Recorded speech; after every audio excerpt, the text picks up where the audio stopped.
PM Modi ने नई दिल्ली में 9वीं G20 संसदीय अध्यक्ष शिखर सम्मेलन P20 का किया उद्घाटन। पीएम ने कहा, विश्व में आतंकवाद की परिभाषा पर आम सहमति न पाना है दुखद। आतंकवाद दुनिया के लिए है खतरा।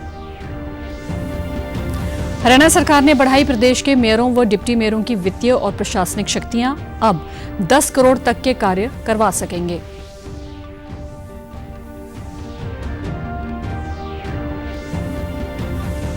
और चंडीगढ़ अग्निशमन विभाग के बेड़े में शामिल हुए 2 हाईटेक फोम फायर टेंडर।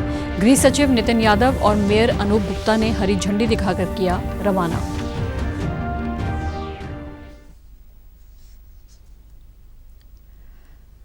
नमस्कार, चंडीगढ़ से आपका स्वागत है। मैं हूं भानुप्रिया। अब समाचार विस्तार से। P20 शिखर सम्मेलन में हिस्सा लेने प्रधानमंत्री नरेंद्र मोदी दिल्ली के द्वारका स्थित यशोभूमि सम्मेलन केंद्र पहुंचे। सम्मेलन में G20 सदस्य देशों के संसद के अध्यक्ष शिरकत कर रहे हैं। प्रधानमंत्री ने शिखर सम्मेलन में साफ लहजे में कहा है कि भारत दशकों से बॉर्डर पार से प्रायोजित आतंक का शिकार रहा है। ऐसे ही आतंकवादियों ने भारतीय संसद पर हमला किया था। भारत ऐसी चुनौतियों से लड़कर आगे बढ़ रहा है। वहीं उन्होंने निराशा जताई कि आतंकवाद के मुद्दे पर दुनिया आज भी बिखरी हुई है, एकमत नहीं है। बन पाड़ा ये बहुत दुखद है। आज भी यूनाइटेड नेशंस में international convention on combating terrorism consensus का इंतजार कर रहा है। दुनिया के इसी रवैये का फायदा मानवता के दुश्मन उठा रहे हैं।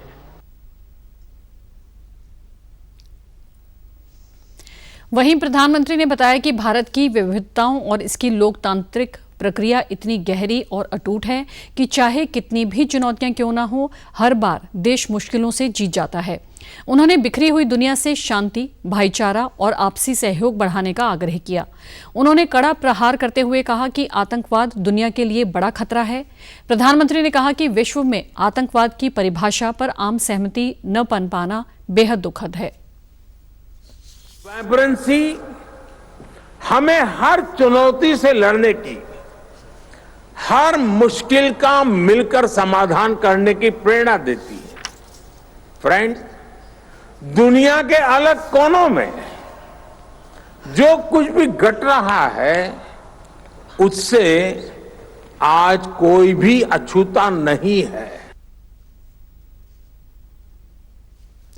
भारतीय संसदीय परंपरा व लोकतांत्रिक चर्चाओं और परिचर्चाओं को लेकर पीएम ने कई उदाहरण दिए।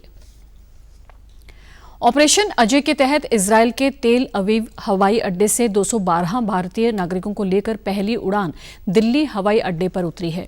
केंद्रीय मंत्री राजीव चंद्रशेखर ने एयरपोर्ट पर नागरिकों का स्वागत किया। विदेश मंत्रालय के मुताबिक करीब 18,000 भारतीय इजरायल में रह रहे हैं, जबकि 13 भारतीय फिलिस्तीन के वेस्ट बैंक और 3 से 4 भारतीय गाजा में हैं। ऑपरेशन अजय के तहत फिलहाल इजरायली क्षेत्र से ही भारतीयों की निकासी में मदद की जा रही है। मंत्रालय के मुताबिक भारत ने ये अभियान उन भारतीयों की वापसी को सुविधाजनक बनाने के लिए शुरू किया है जो स्वदेश वापस आना चाहते हैं।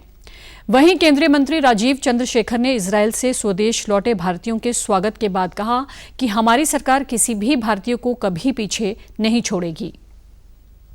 And I think in a lot of ways we are deeply grateful to our Prime Minister and of course everybody involved, the Minister Jaishankar, the team at the External Affairs Ministry, the flight crew of this Air India flight for making this possible, for bringing our children back home safely and soundly and back home to their loved ones.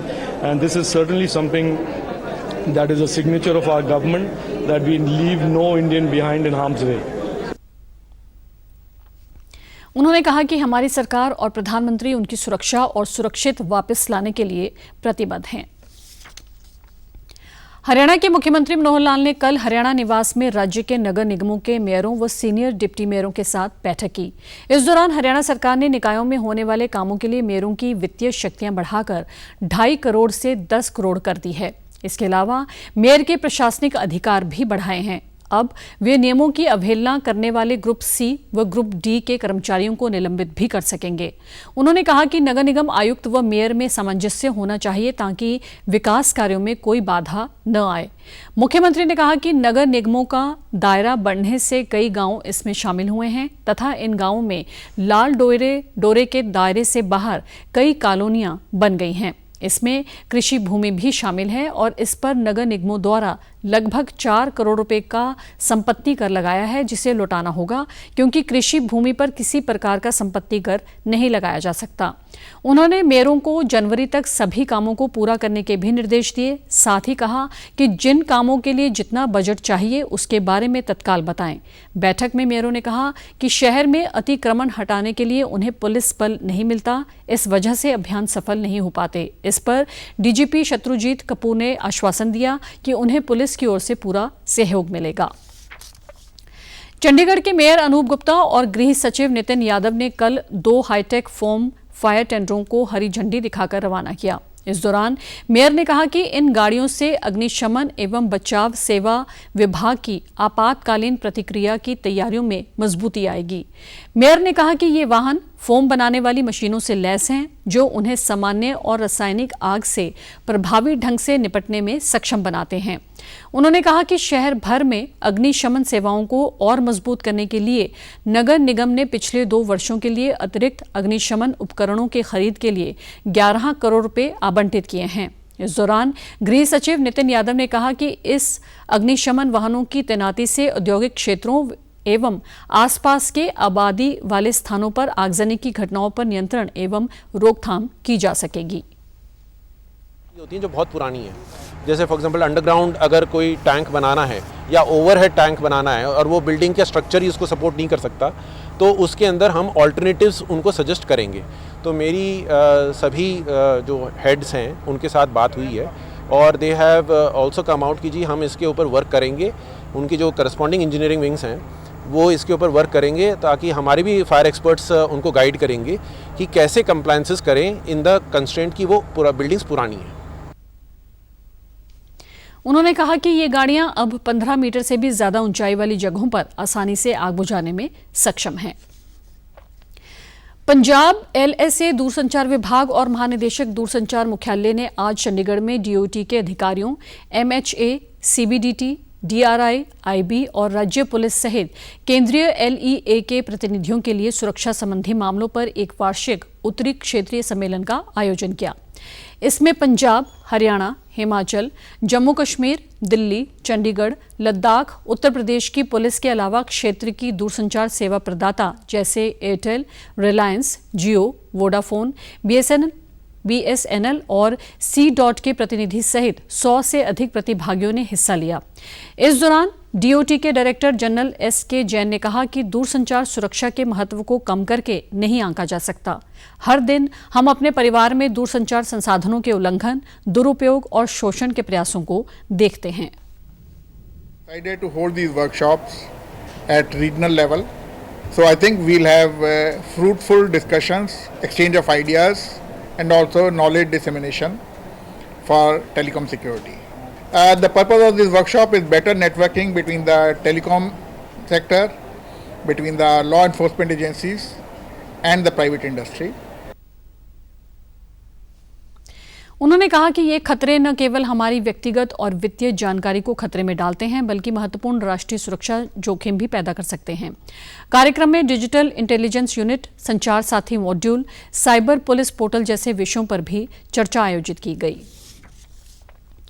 Haryana के school शिक्षा मंत्री कंवर पाल ने हरियाणा निवास में शिक्षा विभाग के अधिकारियों के साथ बैठक की। इस दौरान उन्होंने कहा कि अध्यापकों की अनुपस्थिति में बच्चों की पढ़ाई बाधित न हो, इसके लिए स्कूल मैनेजमेंट कमेटी के माध्यम से टीचर्स की व्यवस्था करवाई जाए। उन्होंने अधिकारियों को निर्देश देते हुए कहा कि जिन स्कूलों की नई बिल्डिंग बनाई जा चुकी है उनकी पुरानी कंडम घोषित बिल्डिंगों को गिराया जाए। टीचर्स की ऑनलाइन ट्रेनिंग करवाई जाए जिससे टीचर्स को ट्रेनिंग स्थल पर आने की जरूरत न पड़े। उन्होंने अधिकारियों को ट्रेनिंग कैलेंडर बनाए जाने के भी निर्देश दिए। उन्होंने बताया कि वित्त वर्ष 2022-23 में पायलट प्रोजेक्ट के दौरान करनाल जिले के सभी ब्लॉक व 21 जिलों के एक ब्लॉक को कक्षा 9वीं से 12वीं तक ड्यूल डेस्क उपलब्ध करवाने का कार्य पूर्ण किया जा चुका है।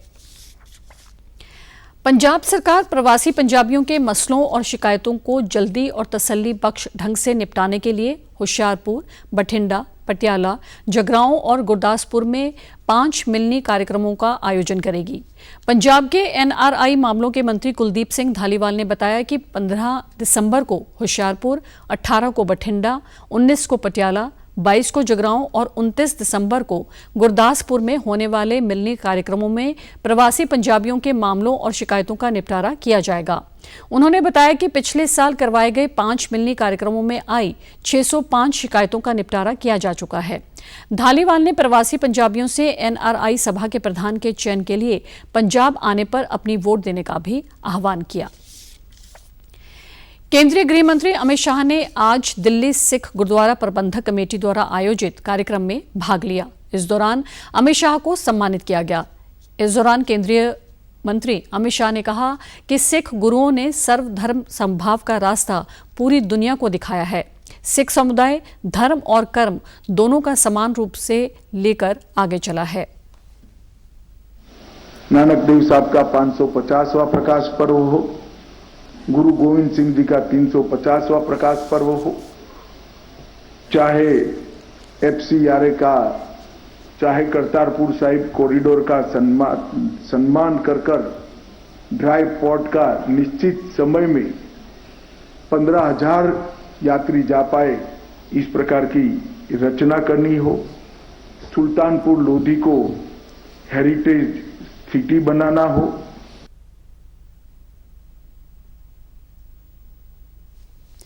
उन्होंने कहा कि मोदी सरकार ने सिख समुदाय के लिए कई अहम फैसले लिए हैं। केंद्रीय सूचना एवं प्रसारण और खेल मंत्री अनुराग सिंह ठाकुर ने कहा कि अंतर्राष्ट्रीय ओलंपिक कमेटी की बैठक का आयोजन भारत में होना बड़ी बात है। भारत में पहले एशियाई खेलों में खिलाड़ियों का बेहतरीन प्रदर्शन, वर्ल्ड कप का आयोजन हो रहा है, तो ऐसे में देश में खेल उत्सव का माहौल है। IOC का सेशन भारत में होना एक बड़ी बात है और मैं सभी मेंबर्स का जहां एक और स्वागत करता हूं, वहीं ये भी देखने को मिल रहा है कि उनके लोग भी भारत में आकर भारत की सभ्यता, संस्कृति जहां एक और वो देखने को मिल रहा है, तो एक और क्रिकेट का जुनून भी आज देश में है, तो सबका मिश्रण एक साथ चल रहा है। एक फेस्टिवल माहौल जब देश में, अभी गणपति जी का महोत्सव हुआ तो वहीं पर अब नवरात्रि की शुरुआत हुई है, जहां एक और धार्मिक तौर पर उत्सव देखे जा रहे हैं, वहीं पर खेलों के भी एक के बाद दूसरा उत्सव देखा जा रहा है। उन्होंने कहा कि मोदी सरकार ने खिलाड़ियों को चिंता मुक्त और सुविधा युक्त किया है, इसलिए खिलाड़ी बेहतर प्रदर्शन कर रहे हैं। भविष्य में भारत बड़े खेल टूर्नामेंट भी आयोजित करने को तैयार है। समय आने पर भारत ओलंपिक खेलों की मेजबानी का भी दावा करेगा। चंडीगढ़ यूनिवर्सिटी की ओर से एशियाई खेलों में बेहतर प्रदर्शन करने वाले विजेता खिलाड़ियों को सम्मानित करने के लिए आज एक विशेष सम्मान समारोह का आयोजन किया गया। इस मौके पर पदक विजेता, प्रतिभागी और उनके परिवार भी उपस्थित रहे। हांगझोउ में हुए एशियाई खेलों में चंडीगढ़ यूनिवर्सिटी के 10 छात्रों ने पदक जीते। इस दौरान CU के चांसलर ने प्रसन्नता जताते हुए विजेताओं को बधाई दी और उनके बेहतर भविष्य की कामना की। रिमार्केबल है, हिस्टोरिकल है कि हमारे 22 प्लेयर्स ने एशियन गेम्स में 10 मेडल्स लेने में अपना कंट्रीब्यूशन दिया है, जिसमें से 2 मेडल जो हैं वो इंडिविजुअल गेम्स में लिए गए हैं और बाकी जो हैं पार्टिसिपेटिव गेम्स हैं, कबड्डीज़ हैं। हमारी बेटियों ने बहुत अच्छा परफॉर्म किया है और हमारा कबड्डी का कैप्टन भी चंडीगढ़ यूनिवर्सिटी का रहा है। संधू ने बताया कि PM मोदी की केंद्र सरकार ने पिछले 9 वर्षों में खेलों को बढ़ावा देने के लिए कई पहल की है, जिसकी बदौलत भारत ने 107 पदक जीतकर इतिहास रच दिया। इस मौके पर पदक विजेता खिलाड़ियों ने कहा कि देश के लिए पदक जीतने पर उन्हें खुशी है और आगे भी ऐसे ही पदक जीतकर लाएंगे। एशियन गेम में पूरे 9 साल के बाद जो गोल्ड वापस आया है, वो मेरे लिए, मेरे देश के लिए वही गर्व की बात है।